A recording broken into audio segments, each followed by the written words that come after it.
Hai hai, apa khabar anda semua? Ya, kali ini hari ini aku ingin nak berkongsi cerita tentang macam mana cara mencegah tikus bersarang di atas rumah kita, dalam rumah kita ataupun keliling halaman rumah kita. Kadang-kadang kita banyak daun kering kita tidak bersihkan, dia suka bikin sarangnya seperti tong sampah kalau tidak dibersihkan dia suka berkumpul dia memanggil teman-temannya, makanya berkumpul. Ada orang pula mengatakan kalau kita sering menyebut-nyebutnya dia makin banyak datang jadi jangan disebut-sebut namanya dia ni semacam aneh sedikit lah ini sang tikus ni Jadi aku ingin berkongsi cerita cara mencegah tikus bersarang di keliling rumah kita Jadi tanda-tanda tikus bersarang di rumah ni dapat dengan mudah dikenali jika ada bahagian kata orang atap-atap rumah kita yang sudah berlubang-lubang,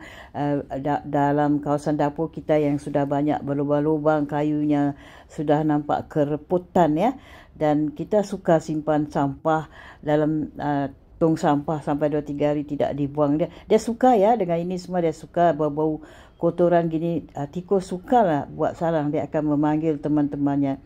Jadi lalu diperiksa lah apakah ada kotoran tikus yang berceceran di kawasan tersebut atau bekas gigitan pada kabel, barang-barang yang ada benda lain Tikus ni banyak membawa kuman berhati-hati kuman bakteria yang sungguh tidak baik jika menemukan beberapa tandanya sudah pasti tikus dia menyukai kawasan kata orang loteng atap atau keliling rumah kita, dapur rumah kita ataupun tempat buang sampah rumah itu dia boleh bikin mudah buat sarang. Dia akan panggil rakan-rakan dia akan panggil geng-geng dia kemudian dilakukan beberapa giat berikut agar tikus tidak kembali kata orang membuat sarang di rumah kita. Jadi kita hilangkanlah sumber makanan tikus di dalam rumah kita. Makanan-makanan yang berlebihan semalaman tu diikat, dibungkus, dibuang jadi kawasan tong sampah dalam rumah kita yang sudah ada itu kita bersihkan, kita gunakan sabun ataupun Dettol untuk bersihkan, hilangkan bau-bau hanyir atau hamis. Dia suka datang Jadi kita ni menghilangkan sumber makanan tikus di dalam rumah.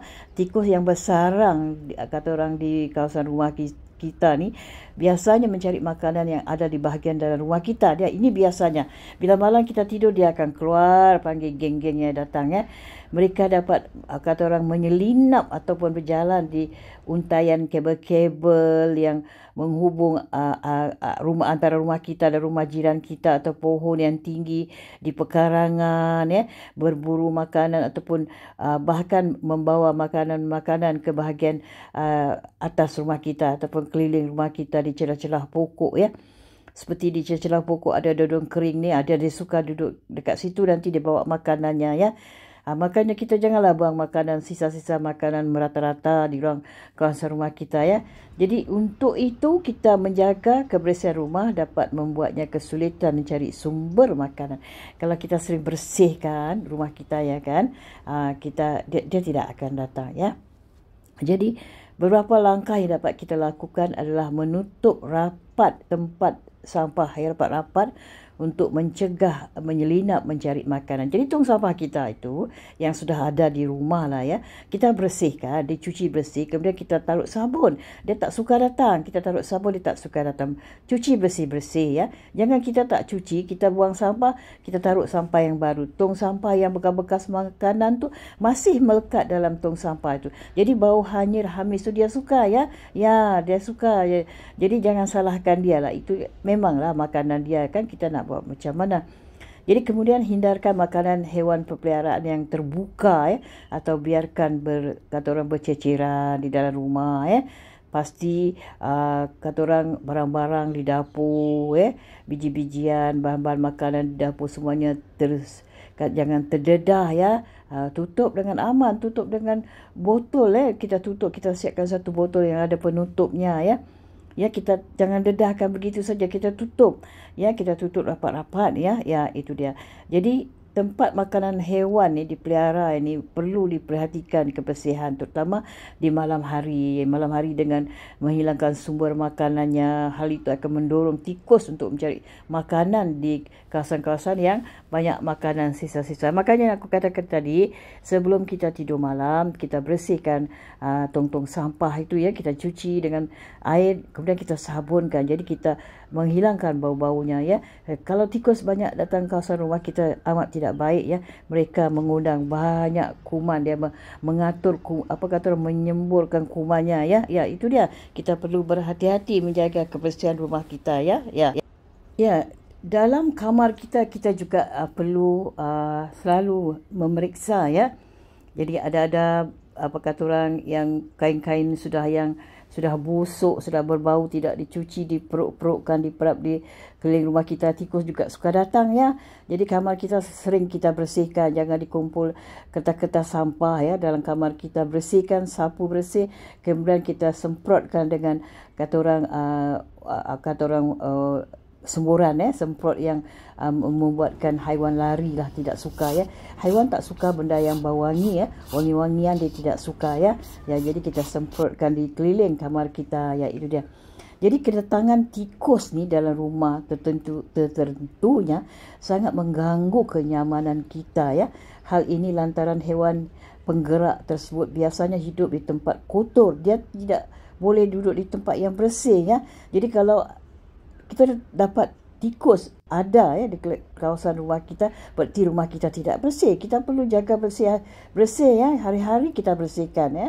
Jadi sehingga kemungkinan besar membawa bakteria ke dalam rumah kita. Bukan kemungkinan, memang pasti ya, dia akan membawa kuman bakteria dalam rumah kita. Jadi tidak hanya dari kamar mandi ya, kamar mandi juga kita perlu bersihkan. Jangan ada bau-bauan, ada najis ya. Kita semprotkan, bersihkan ya. Kita semprotkan dengan wangian, dengan sabun, kita cuci ya. Jadi tikus ni boleh masuk dari mana saja selama ada celah yang kata orang memungkinkan. Tidak terkecuali ya kamar sebagai tempat beristirahat. Tentunya anda tidak ingin kenyamanan dan kebersihan kamar terganggu ya kan. Ya, kita tidur tengah sedang berehat ya di kamar tamu misalnya ya, dengan kawan-kawan kita, teman-teman kita, tiba-tiba tikus muncul. Amat memalukan juga, tidak menyenangkan ya kan. Ya, cara pertama yang terbilang cukup ampuh untuk mengusir tikus di kamar adalah dengan memasang perangkap. Perangkap tikus dapat berupa papan ataupun kotak untuk memancing haiwan tersebut masuk ke dalamnya ya. Jadi perangkap dilengkapi dengan sebuah katup ataupun tutup yang akan secara otomatis ya menutup kotak sehingga tikus tidak boleh keluar lagi. Jadi anda boleh meletakkan makanan sisa di perangkap tersebut untuk memancing tikus masuk ke dalamnya. Biasanya haiwan itu menyukai makanan yang berbau yang menyengat seperti makanan yang sudah busuk. Dia suka makanan yang sudah busuk. Itu kegemarannya ya.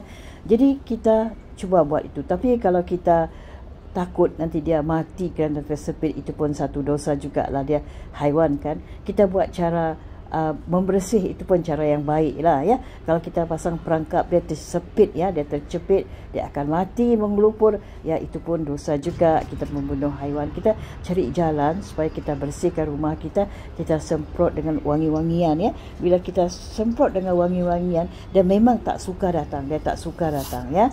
Bersihkan kamar, semprotkan wangian ya. Tong sampah kita bersihkan, kita cuci hari-hari tong sampah ya. Kita semprotkan dengan yang ubat yang untuk menghindarkan daripada tikus datang ya, datang berkerumun. Dia tak suka ya kalau kita semprot wangi-wangian, dia tidak suka ya. Tempat yang bersih dia tidak akan datang. Dia tidak datang. Dia jenis haiwan yang suka dengan bau hamis ya, kekotoran, dia suka datang orang menjadi tamu di rumah anda ya. Itu dia. Ya, sebagaimana yang aku kata tadi ya, cara kita mengusir tikus, sang tikus tidak datang ke rumah kita. Kita jaga kebersihan ya, kita bersihkan tong sampah kita hari-hari kita cuci. Ya, jadi kesimpulannya untuk menghindari tikus ni datang ke rumah kita, kita sering semprot dengan wangi-wangian ya. Wangi-wangian di keliling rumah kita, di kamar kita, di dapur kita. Wangian yang tidak beracun pada diri kita juga ya. Jadi kemudian lepas itu kita bersihkan jugalah segala sampah-sampah sarap ya. Setakat ini dulu perkongsianku tentang cara menghindari sang tikus datang bersarang di rumah kita ya. Terima kasih atas waktu anda. Kita jumpa di lain kali. Bye. Love you.